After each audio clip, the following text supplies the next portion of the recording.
All right, it's me, Just B, and your co-host Kevin Matt, and we are Ballin in the Ring podcast.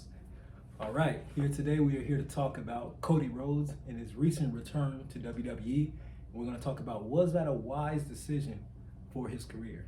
Take it away. Well, at this point in his career, it's I guess it's hard to answer that question because it's really early. When you look back at Cody's career, of course, he started in WWE around 2016 when he was going to developmental in OVW. And, the only thing Cody ever wanted to do, I believe, was just make his father proud in the wrestling business. So, going to the biggest company in the world, which is WWE, and I believe to this day, going in there and being pretty successful, that was a big thing for him. But as we know, where Cody got, he was Intercontinental Champion, he's been Tag Team Champion, but he never was able to win the big one. So I believe he knew Vince was never going to give him the opportunity at that time. So the best thing to do with him was to leave, which he did. So, he asked for his release May 2016, and they gave it to him. But, what Cody did was really reinvent himself. Going to ROH and going to TNA at the time and becoming ROH World Champion. And, of course, as we know, around 2019, they go and create AEW. He's one of the EVPs. Found it. So, leaving WWE, and he took a big leap of faith. He really betted on himself. Huge. Because that could have derailed his career. Mm-hmm. You know what I'm saying? So, for him to go on to do that, and then, he joins the Bullet Club, which gives you more exposure at that time. Because they're hot. Yeah, Bullet Club's the hottest faction, in the world. So, and I understood why he went to the Bullet Club. I always thought him and really the elite group, I always felt like they were just two separate, type of wrestlers. But like I said, I understood why he went to the Bullet Club because you get more exposure that way, which it definitely helped. He goes to New Japan Wrestling, and he goes and wins championships there. He's the first, one of the first American-born wrestlers to win the U.S. title over there. So that's pretty big over there. Mm. So he meets with the Young Bucks and Kenny Omega. They create was it All In? Yeah, I believe that was the first one. All In. All In. Yeah, They create. All Out came later. So. Yeah, they create their own pay-per-view, which was success. They sold out. I want to say in a matter of hours when the tickets went on sale, which is remarkable. Crazy. Yeah, to have no build-up. So.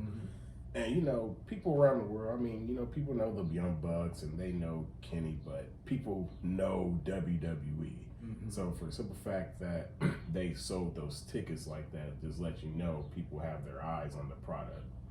So he was that motor. Right. So, Cody showed, I could do this. I could step out of WWE and make my own career for myself and reinvent myself. Of course, we go into AEW and,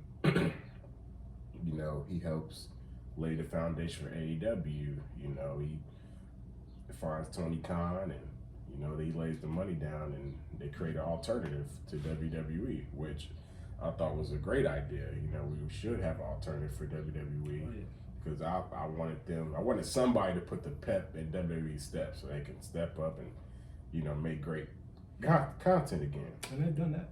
Right. To an extent. To an extent. And so, we go into AEW, and of course, at that time, he's established. Mm-hmm. He's held some world titles and other promotions. People know who he is. This new persona, he, changed the hair. He looks like Dusty now, looks like Dustin. So, he reinvents himself. So in AEW, I thought he did a lot of good work. I thought he helped elevate MJF, guys like MJF, Darby Allin, Sammy Guevara. I thought he had some good matches with older guys like Jericho. I like that. But of course, Cody kind of booked himself in a corner, which I understood why he did it. But, you know, when you say, I won't be able to challenge for the AEW World title. Yeah, you put a weight on yourself. You put a weight on yourself. So, you know, you can't.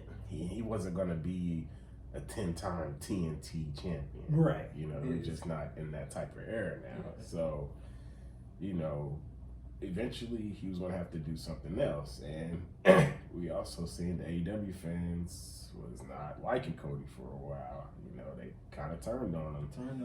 And for some odd reason, which when, in my opinion, really that's usually wrestling 101, when the crowd is turned on you like that, it's time for you to make the change. But some kind of change. Some type of change. Yeah. But for some reason, Cody never wanted to make that change. He wanted to be a babyface. So, you know, he stuck with it. And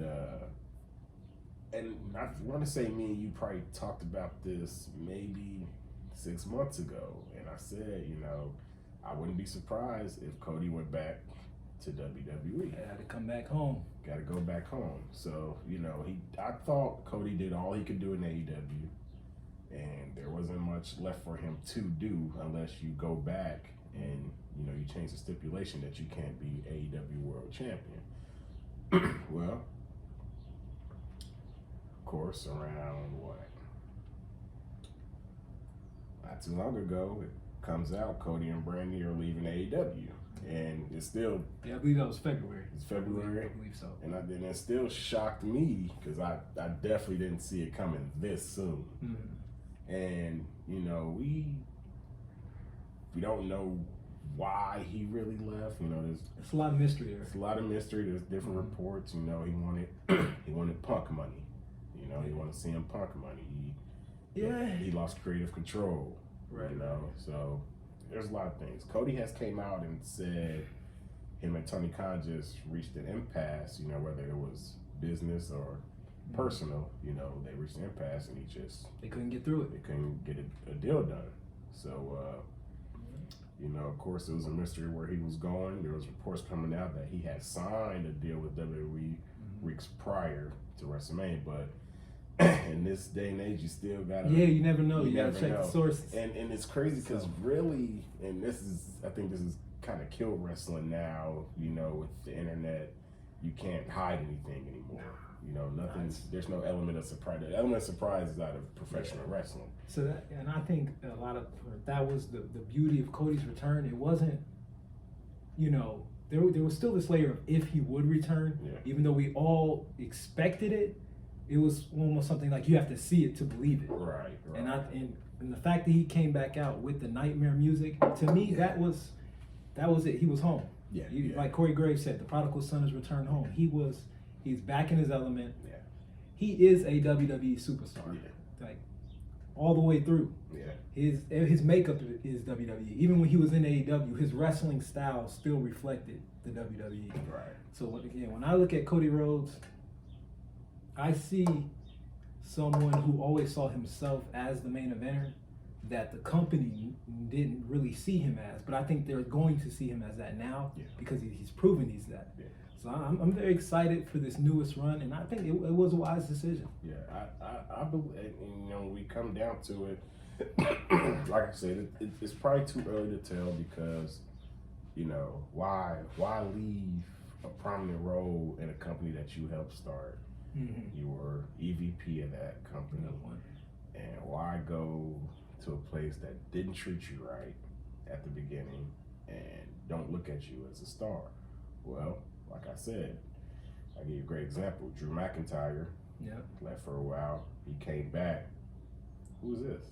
Yeah. Looks like a superstar. Looked like a superstar. So, didn't even look, he filled out and he looked totally different. His tone, it was just, he came back in and he was a monster. He looked totally different. He was a new man. He was a new man. Cody the same way. Cody put on weight. Yep. You know, like I said, he went to the blonde hair. You know, I thought he looked like a star. I love the American Nightmare gimmick. Oh yeah, most definitely. But as much as Cody looked like a star in AEW, I don't think it's nothing compared to how WWE made him look at WrestleMania. In one night. In one night. In one night. They made Cody Rhodes look like, man, they made him look like a legend coming back. He looked like a superstar. Yeah, like a real deal superstar. And with Cody, you don't have to build him up because he's already built. He built himself up. He built himself up. But even before that, before he left, he still made his name in WWE. Yeah. He's been Intercontinental Champion. He's had tag team great titles. Matches, great feuds. Had great matches. You know, can deliver. Always could do all of it. The only thing about Cody that I've always felt is he lacked that look. Yeah. He did not have that superstar look to me. He's like a guy. He's like a guy. But I think with the blonde hair and his just American Nightmare fit in general, I think that's helped elevate his look and helped him stand out. Because he used to wear like the plain trunks.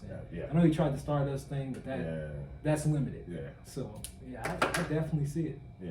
For sure. But I think at the end it's going to be a wise decision, and you can tell Vince is, at least at this point, Vince is taking this serious. As you know, this past Monday Night Raw, top of the hour, first thing you see is Cody Rhodes. Segment. And he finally gets to let off that promo that he's probably been dying to let off for years. Sitting on it. You know what I mean? And you know, I hope Vince continues to do right by him. I think Cody deserves it. I think he'll be a great WWE champion. There's not a lot of people that could, because you know, with me, what takes a main event guy, you know, you gotta have the look. You know, you gotta be able to work in the ring. But Cody is one of the best promo guys in the business today. You know what I mean? And that just takes you a long way. When you can talk, it takes you a long way. Got great crowd control. Takes you a long way. Great presence. It can change everything. Just like, you know, it helped Roman Reigns. You know what I mean? So I'm gonna have to go with it. It's probably the best decision for him to go. And you know, I can definitely see him, you know, going through his contract and winning the WWE Championship, having to run with it, and maybe going back to AEW, you know, where something that he started. Yeah, I can see that. Maybe after he's had a couple title reigns, he'll set a new goal for himself and say, I need to win that AEW championship. But right now, you know, the thing with him is he loves Dusty, you know, more than anything. And Dusty never, which it sounds crazy when I say this, he's never been WWE champion. Right. So for Cody to be the first Rhodes in the family to bring that title home, it means everything. You know what I mean? And you know, AEW's cool, ROH is cool, New Japan is cool, but if you're not champion, it ain't the big dog, and the biggest company in the world, ain't the big dog, then it doesn't matter. It don't matter. And Cody knows that. You know, those belts, I mean, they do matter, but it don't matter as far as he feels like it'd be dishonoring, at least from what I gather, it'd be dishonoring Dusty for him to never win that WWE championship. Exactly. Because that is the belt. That Universal Championship specifically is the belt in wrestling. Yeah. So that's it. It looks like we are in agreement on this one. Anything else on it? Nah, man. Like I said, I just hope Vince continues to do right by Cody, you know, and hopefully he becomes champion. What matches would you want to see Cody in? What kind of feuds would you want to see him in? Man, the obvious Roman Reigns. That's obviously obvious. Got to go there. I'd like to see him go against this heel Edge. I think. Yeah, that'd be crazy. A lot you could do it, but my biggest one. Man, has him and Edge ever? I don't think so. In a one-on-one feud, I don't believe. I could be wrong. I'm sure they had a match. They might have had a match, but not a one-on-one feud. I don't think. But my biggest one, Cody and Randy Orton. Yeah, because that just comes full circle, right? That's full circle. That's a WrestleMania match. Which is crazy because that was his debut opponent, you know, on the main roster. Yeah, he was. Yeah, that's right. He was fighting for us. Yeah, exactly. Yeah. So all right, looks like we're in agreement. Thank you for tuning in. Once again, it's me, Just B. Kev Mack, and you are with Ballin in the Ring podcast.